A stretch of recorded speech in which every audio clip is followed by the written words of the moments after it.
Bom, pessoal, bem-vindos ao Universo Ortogonal. Esse vai ser o primeiro vídeo sobre ensino superior, né? No caso, engenharia civil, e uma parte que eu gosto bastante, que é a parte de análise estrutural. Nesse caso, eu vou resolver o exemplo mais simples possível, que é o exemplo quando eu tenho uma carga distribuída numa viga biapoiada. Na verdade, o exemplo mais simples seria se fosse uma carga concentrada, mas é tão simples quanto. Para isso, eu gostaria que vocês analisassem algumas condições, né? Primeira condição que fica muito fácil resolver o exercício, se a gente souber disso, que a função cortante ela vai ser a integral de menos a carga, a função da carga, dx. O que é isso? Por exemplo, aqui é um exemplo teórico, né? Um exemplo literal. A função aqui é uma função constante porque a carga é distribuída. Ela não é uma função crescente, nem uma função decrescente, é uma carga constante ao longo da barra toda. Então, nesse caso aqui, esse Q vai ser um número. Então, o cortante vai ser a integral de um número, a integral de uma constante. É bem fácil resolver, certo? Beleza. Com algumas condições de contorno, a gente analisa a função, acha a função cortante como um todo. Beleza. Feito isso, nós vamos calcular o momento fletor, a função momento fletor, da seguinte maneira. Vai ser a integral da função cortante. Beleza, então olha só como é que é simples. O cortante é a integral de menos a função da carga. E o fletor é a integral do cortante. Muito bem, pode ficar tranquilo que eu vou explicar isso, vai ficar bem fácil resolver o exercício. E aí nós vamos seguir nessa ordem aqui.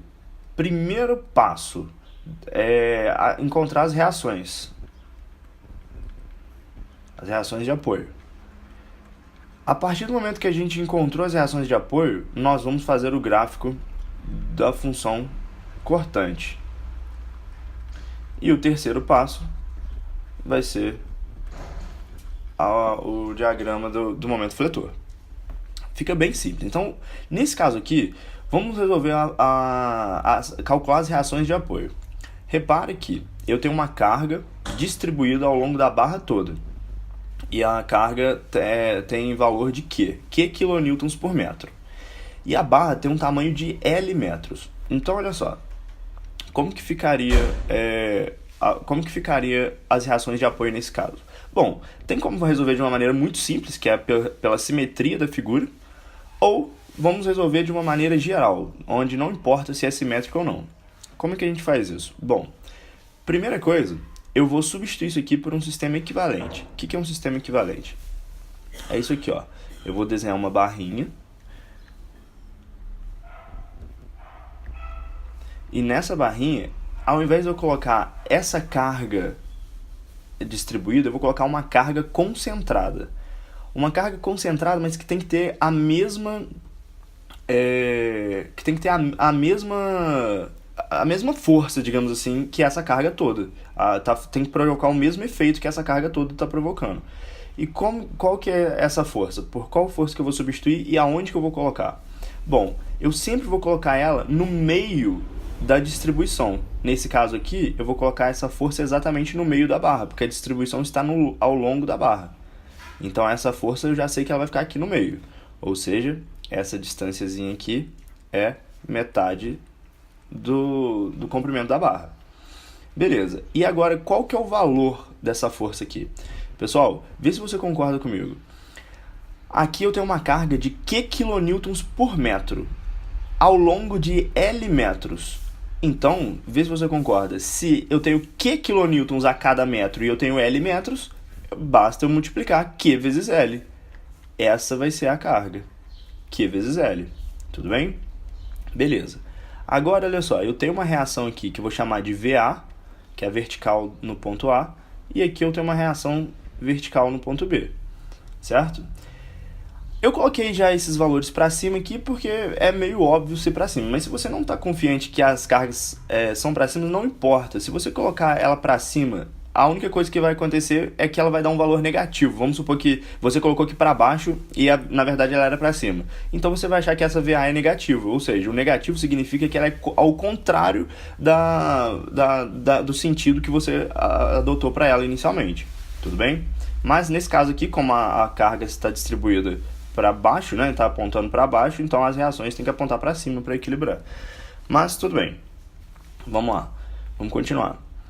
Agora, o que eu vou fazer? Eu vou fazer somatório de momento no ponto A. Poderia ser no ponto B, poderia ser em qualquer momento, poderia ser em qualquer ponto, mas eu vou fazer no ponto A para justamente eliminar a vertical A, porque a vertical A não gera momento no ponto A, certo? Então, olha só. Fazendo somatório de momento no ponto A igual a zero, certo? O somatório de todos os momentos no ponto A tem que ser igual a zero. Por que tem que ser igual a zero? Bom, porque o ponto não está girando. Se ele está em equilíbrio, que significa que o momento é igual a zero. A somatória de todos os momentos que atuam sobre ele. Beleza. Então vamos lá. Ó, quem são as forças que geram um momento no ponto A? Bom, a gente já viu que o VA não gera momento. Por quê? Porque o VA está o ponto A está na direção tá na mesma direção da força VA. Então não gera momento. Não tem braço de alavanca. Agora, a força QL, ela gera um momento. Como é que eu calculo o momento dela? Bom, vai ser a força vezes a distância. A gente já sabe que essa força aqui é QL e ela está a uma distância L sobre 2. Portanto, essa força QL aqui está tentando girar o ponto A nesse sentido. Você concorda comigo? Olha lá. Se eu aplicar uma força aqui, ela está tentando girar nesse sentido. Beleza. Então eu vou colocar aqui, ó, QL vezes, isso aqui é a força, vezes a distância. L sobre 2. Beleza. Então essa força aqui está tentando girar o ponto A nesse sentido. Agora, a força VB, ela está tentando girar o ponto A em qual sentido? Nesse sentido. Então é o contrário da QL, certo? Então eu vou colocar um sinal negativo. Já que eu coloquei QL positivo, está girando nesse sentido, eu vou colocar essa outra força girando no sentido contrário, portanto negativo. Beleza. E agora, qual que é a força vezes distância? Como é que eu calculo o momento dessa força aqui? Bom, a força vai ser VB, né, que eu não tenho, vezes a distância. Qual que é a distância que VB está do ponto A? Bom, está a distância L, certo? O ponto B está aqui, ele está a distância L do ponto A. Então vai ser VB vezes L. Bom, a somatória dos momentos, ou seja, esse momento aqui mais esse momento, são todos os momentos que eu tenho, certo? Gerando no ponto A. Isso tem que dar zero. Beleza, somatória de momentos no ponto A dá zero. Tá aqui a equação. Portanto, como que eu fico? Vai ficar aqui, ó. QL vezes L sobre 2 vai dar QL ao quadrado sobre 2. Isso tem que ser igual a VB vezes L. Bom, esse L aqui eu posso cortar com esse quadrado aqui. Eu acabei de calcular que VB é igual a QL sobre 2. Beleza, ainda falta o VA. Como é que eu faço para achar o VA? A somatória, galera, vê se vocês concordam comigo. A somatória das forças na direção Y, ou seja, a somatória das forças verticais tem que dar zero, certo? Bom, eu sei que a somatória de forças, quem são todas as forças que eu tenho? Bom, eu tenho VA e VB apontando para cima e QL apontando para baixo. Então a somatória de todas as forças tem que dar zero. Portanto, VA e VB, VA mais VB, que estão apontando para cima, eu vou adotar o para cima como positivo, e a outra força que é o QL, ela está apontando para baixo, então ela vai ser negativa, menos QL tem que dar zero. Só que eu já tenho que VB é QL sobre 2, então eu vou ter que VA, eu já vou passar esse VB para lá, menos QL sobre 2, certo? Porque o valor de VB é QL sobre 2, e esse menos QL eu vou passar mais QL. Portanto, eu chego que VA também é QL sobre 2. Galera, por simetria, olha como é que fica fácil. Toda vez que uma figura for simétrica, a carga está distribuída ao longo da barra toda, eu tenho dois apoios aqui. Toda vez, basta você pegar a força total, aqui não era QL. Bom, se ela é simétrica, então vai ficar QL sobre 2 para um lado, QL sobre 2 para o outro. Pronto, olha como é que é simples, beleza? Nem precisava ter feito essas contas, mas eu fiz aqui pra gente aprender a resolver mesmo quando não for simétrico. Tudo bem. Muito bem, galera. Agora, olha só, como é que a gente vai fazer para calcular os diagramas, né? Nós já sabemos que nós já calculamos as reações de apoio. Então vamos calcular agora como é que a gente faz os diagramas. Bom, primeira coisa, galera, quando você for fazer o diagrama, você vai ter que colocar três figuras iguais aqui. E essa figura representa a barra que você tinha inicialmente. A barra aqui 1, eu vou colocar as reações de apoio. A barra 2, eu vou colocar os esforços cortantes. E a barra 3, eu vou colocar o momento fletor. Beleza. Então vamos fazer isso separadamente e depois a gente vai juntar tudo. Beleza? Vamos lá. A primeira coisa é o quê? A primeira coisa é que as reações de apoio nós já calculamos, né? Então vamos lá. Reações de apoio. Vamos colocar aqui, ó. Quanto que vale essa reação? Bom, ela vale QL sobre 2. E essa reação aqui também vale QL sobre 2. Tudo bem? Beleza. Pessoal, e olha como é que é a dica. Esse exercício aqui eu estou fazendo ele teórico porque você pode substituir. Você que gosta de fórmula, se você gosta de fórmula, você pode substituir simplesmente isso aqui como uma fórmula. Toda vez que você tiver uma viga B apoiada com uma carga distribuída ao longo de toda a barra, você pode usar essa fórmula. Q é o valor da carga e L é o comprimento da barra. Pronto, acabou. As reações de apoio já estão aqui, certo? Agora, como é que a gente vai fazer o esforço cortante? O esforço cortante, galera, nós vamos fazer o seguinte. Bom, se nós pegarmos uma seçãozinha aqui, ó, exatamente um pouquinho depois do ponto A, infinitamente pequena essa distância, beleza? Um pouquinho mesmo. Imagina que você pegou o ponto logo depois do A. O que está à esquerda do ponto A? O que está à esquerda do ponto A, galera, é uma força de QL sobre 2 para cima, que é justamente a reação de apoio, certo? Beleza, é isso aqui mesmo. Então, o cortante aqui, ó, vai ser exatamente esse ponto aqui, ó. Vai ser QL sobre 2. Aqui vai ter uma força de QL sobre 2. Beleza. E agora, vê se você concorda comigo, ó. Vou voltar lá na barra inicial. Se nós voltarmos aqui na barra inicial, você concorda comigo que agora a carga está sendo... Eu estou descendo a carga, tipo, a carga está apontando para baixo. Então, aqui na reação de apoio, eu tinha uma força lá para cima. Eu tinha uma força aqui, ó. Certo? Essa força aqui é a reação de apoio. Tá, beleza. Mas se eu for andando ao longo da barra, o que vai acontecer? Bom, quando eu for andando ao longo da barra, eu tenho essa carga aqui empurrando para baixo. Então, o que vai acontecer com esse ponto aqui? Ele vai descer, vai descendo, vai descendo, vai descendo, descendo, descendo, descendo, até chegar aqui. Aí você fala assim, tá, mas por que não poderia ser assim? Como que vai descer? Vai descer muito rápido? Vai descer devagar? Para isso a gente precisa do quê? De uma inclinação. Então, olha só, eu vou ensinar um macetinho para vocês, que é justamente isso aqui, ó, que eu tinha falado inicialmente, certo? O cortante é a integral da função carga e o momento é a integral da função cortante. Com isso, a gente já pode saber a cara do gráfico. Como assim? Olha só, a carga não é um valor fixo, não é uma constante. Quando coloca assim, por exemplo, eu poderia colocar 3 kN por metro, certo? Olha lá, o valor é constante, 3, não é 3x, não é uma função que eu estou dizendo, beleza? É uma função constante. Então, qual que vai ser a cara do cortante? Bom, se eu sei que o cortante é a integral da carga e a carga é um valor constante, ou seja, isso aqui é um valor constante. Quando eu integrar uma constante, vai dar o quê? Vai dar uma reta. Se eu integrar uma função constante, eu vou encontrar uma função do primeiro grau, certo? Por exemplo, se eu integrar menos 3, eu vou encontrar menos 3x mais b, a constante. Então, o que vai acontecer? A carga vai ser...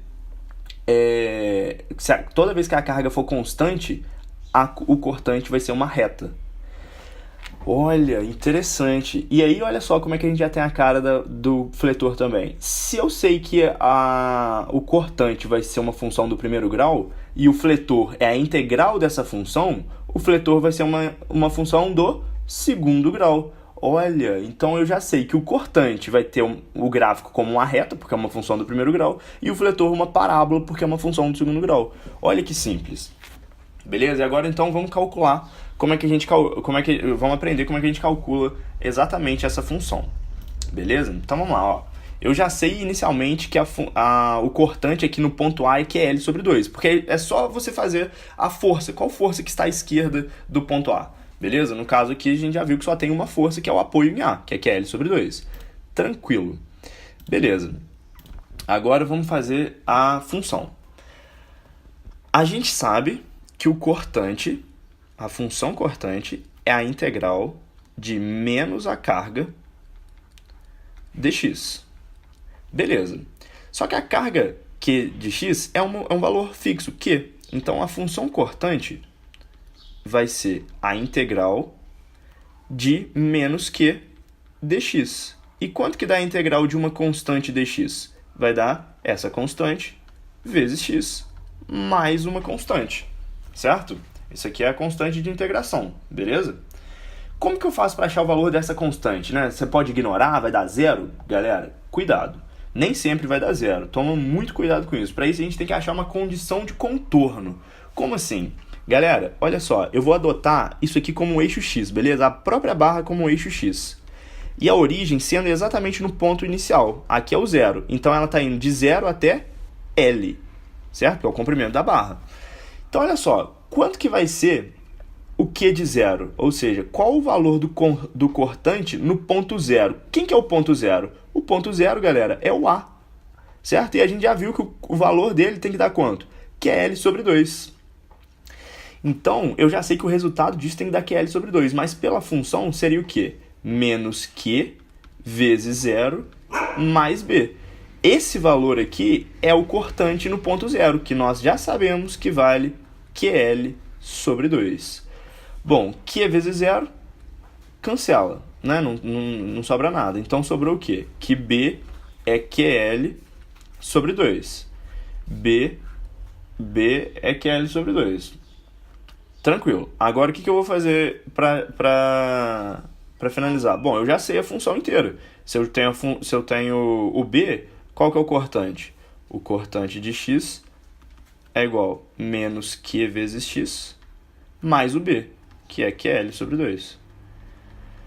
Beleza, eu já sei que é uma reta, certo? Então eu já sei que o gráfico que eu vou montar aqui é uma reta, pelo que eu falei inicialmente. Já que a carga é constante e o cortante é a integral da carga, então o cortante vai ser uma função do primeiro grau. Tá aqui a lei de formação dela. Como que você faz para achar, então, o último ponto, galera? O último ponto é qual ponto? É o L. Qual o valor do cortante no ponto L? Simples. Basta você fazer o quê? O Q de L. O Q de L vai ser o quê? Menos Q vezes L mais QL sobre 2. Então, quanto que dá o Q de L? O Q de L vai ser menos QL mais QL sobre 2, vai dar menos QL sobre 2, certo? Isso aqui, ó, é um inteiro negativo. Isso aqui é metade desse inteiro positivo. Menos um inteiro mais metade vai dar menos metade, certo? Menos QL sobre 2. Bom, então você já sabe que a função aqui, ó, se o QL sobre 2 a gente colocou para cima, o menos QL sobre 2 a gente vai ter que colocar para baixo. Então, menos QL sobre 2, certo? E como você sabe que é uma reta, então o gráfico seria esse aqui, ó. Bom, pessoal, como é que a gente vai calcular o momento fletor? A gente já tinha visto que o gráfico do momento fletor, né, a função momento fletor, ela é a integral da função cortante. Beleza. E nós temos o quê? Nós temos a função cortante. Qual que é a função cortante? Para quem não lembra, essa aqui, ó, menos Qx mais QL sobre 2. Beleza. Então, vamos lá. Então, vai ser a integral de menos Qx mais QL sobre 2. Isso tudo aqui, dx.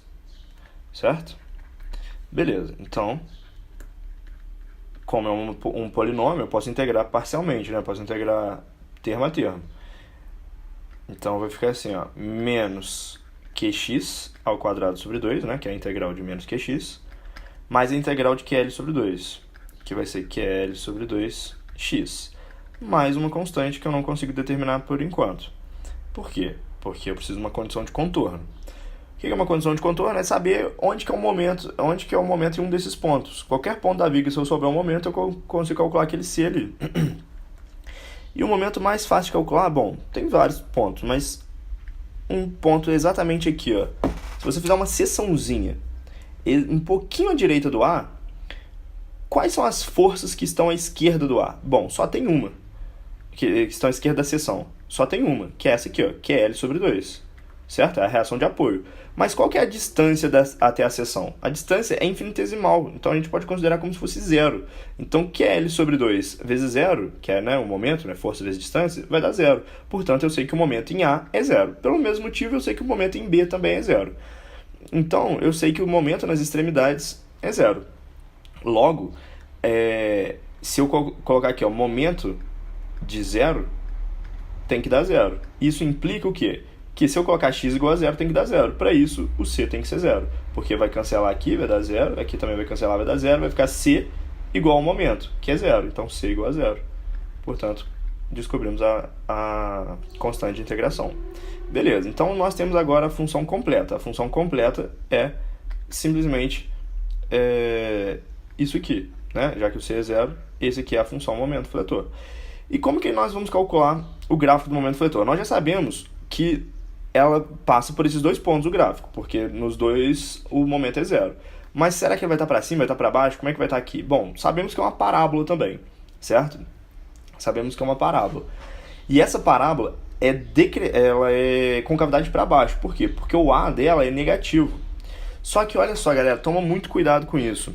Por quê? Porque o gráfico do momento fletor, o y dele é invertido, o y dele é para baixo.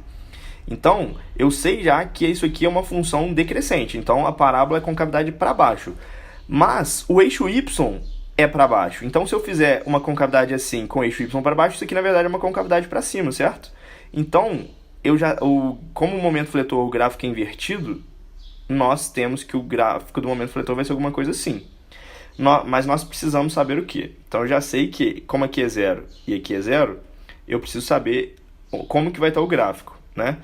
Por simetria, nós já sabemos que o gráfico vai ter uma cara mais ou menos assim, ó. Certo? É uma parábola. Finge que é uma parábola aqui. Tá horrível, mas é porque desenhar na caneta é difícil. Beleza. Só que eu preciso saber qual que é o máximo desse fletor, porque quando você vai dimensionar uma viga, você precisa saber qual que é o máximo de fletor para você saber se vai aguentar ou não, certo? Então você precisa descobrir qual que é o máximo de fletor. É o mais importante do fletor, é você descobrir o máximo, certo? Então nós precisamos descobrir quanto que vale esse valorzinho aqui. E aí um detalhe para vocês, galera, se vocês estiverem olhando o gráfico do cortante, vocês vão reparar que o cortante é zero aqui, certo? O cortante é zero exatamente aonde o fletor é máximo. Isso é uma regra? Sim, galera. Toda vez que o cortante for zero, significa que você vai ter um momento fletor máximo ali. Tudo bem? Então eu já sei que vai ser no meio da barra, né? Por que é o meio da barra? Bom, uma semelhança de triângulo simples aqui mostra que esse lado aqui é igual a esse lado, né? Esse ângulo aqui é igual a esse ângulo, esse lado aqui é igual a esse lado, portanto esse lado aqui tem que ser igual a esse lado. Se tudo mede L, fica L sobre 2 para cá, L sobre 2 para cá, tudo bem? Simples demais, né? Beleza. Tá, então eu já sei que o momento máximo é no meio da barra. Então vamos calcular quanto que é o momento no meio da barra, que nós já vamos saber que ele é máximo. Portanto, vou fazer isso aqui, ó. M de x é igual... M de x não. M do x igual a metade da barra, ou seja, M de L sobre 2. Vai ser o quê? Vai ser menos Q vezes L sobre 2 ao quadrado sobre 2, mais Q vezes L vezes L sobre 2 sobre 2, certo? Portanto, quanto que vai dar isso aqui? Esse momento aqui vai ficar assim, ó. L sobre 2 ao quadrado vai dar L sobre 4. Com esse sobre 2 aqui vai dar L sobre 8. Então vai ficar menos que L ao quadrado sobre 8. E desse lado aqui vai dar Q vezes L, que L ao quadrado, sobre 2, que L ao quadrado sobre 4. Então, que L ao quadrado sobre 4. Bom, que L ao quadrado sobre 8 é metade de que L ao quadrado sobre 4. Então, se eu pego uma coisa e tiro a metade dela, sobra a outra metade, certo? Então, isso aqui vai dar que L ao quadrado sobre 8 positivo. Portanto, esse valor aqui é que L ao quadrado sobre 8. E aí, pessoal, você pode fazer agora vários exemplos e aplicar direto essa fórmula em viga biapoiada. Toda vez o momento máximo em uma viga biapoiada com carregamento distribuído ao longo de toda a barra vai ser o máximo do fletor vai ser QL ao quadrado sobre 8. O cortante vai ser 0 no meio, vai ser QL sobre 2 nas extremidades, e as reações de apoio vai ser QL sobre 2. Portanto, quando você fizer o gráfico das 3 alinhadas, né, que é o certo é você fazer o gráfico das 3 alinhadas, quando você juntar eles, vai ter que dar isso aqui. Tudo bem? Bom, espero que tenham gostado. Se gostaram, em breve eu vou postar mais vídeos. Valeu!